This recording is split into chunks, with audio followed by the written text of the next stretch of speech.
અમદાવાદમાં ચોમાસું વીત્યા બાદ કરોડોના ખર્ચે રોડ રીસર્ફેસિંગની કામગીરી તો કરવામાં આવી, પરંતુ આ કામગીરી હવે શહેરીજનો માટે આશીર્વાદને બદલે અભિશાપ બની રહી છે। અમદાવાદ મ્યુનિસિપલ કોર્પોરેશનની ગંભીર બેદરકારીને કારણે શહેરના અનેક વિસ્તારોમાં નવા બનેલા રસ્તાઓ મોતના માર્ગ સાબિત થઈ રહ્યા છે।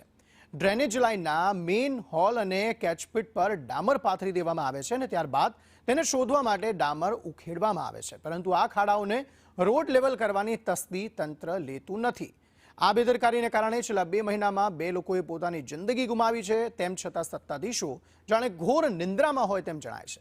સ્માર્ટ સિટી અમદાવાદમાં રસ્તાઓ તો નવા બને છે, પણ તેની સાથે જન્મે છે નવા જોખમો। એએમસીના એન્જિનિયર્સ અને કોન્ટ્રાક્ટરોની મિલીભગતને કારણે જ્યારે રસ્તા પર ડામર પાથરવામાં આવે છે, ત્યારે ડ્રેનેજ પ્રોજેક્ટ અને રોડ પ્રોજેક્ટ વચ્ચેના સંકલનનો અભાવ જોવા મળે છે।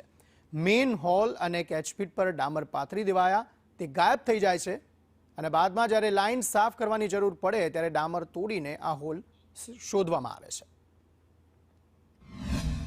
અકસ્માત થાય છે, ઢાંકણા બહુ ઊંડા છે ગટરના અને આગળ બમ્પ છે। બમ્પની પાસે કાલે 2 જણા પડી ગયા છે અને ગોઠણે વાગ્યું ઘણું અને હોસ્પિટલ જવું પડ્યું છે। આ લોકો ખોદી જાય છે પણ કાંઈ કામ કરવા નથી આવતા। રોડ સર્વિસ થયો જ નથી, કાંઈ બાકી નથી। બધાને સોપડે બોલતું હોય તો વાત અલગ છે, બાકી અમારે કોઈ આવ્યા નથી કોઈ રોડ રિપેરિંગ કરવા। 4 દિવસથી આ કન્ટિન્યુ આ ખાડા એક ઢાંકણું ગોતવા માટે કોર્પોરેશનના કોન્ટ્રાક્ટરના માણસો, કોઈ અધિકારી નહીં, રાતે 11 વાગે આવે ને રાતના 3 વાગ્યા સુધી એટલો બધો અવાજ કરે, પોલ્યુશન થાય અને એને કોઈ કહેવાડું જ નહીં। આ ખાડા કરીને જતા રહ્યા। આ જો તમે ઢગલો છે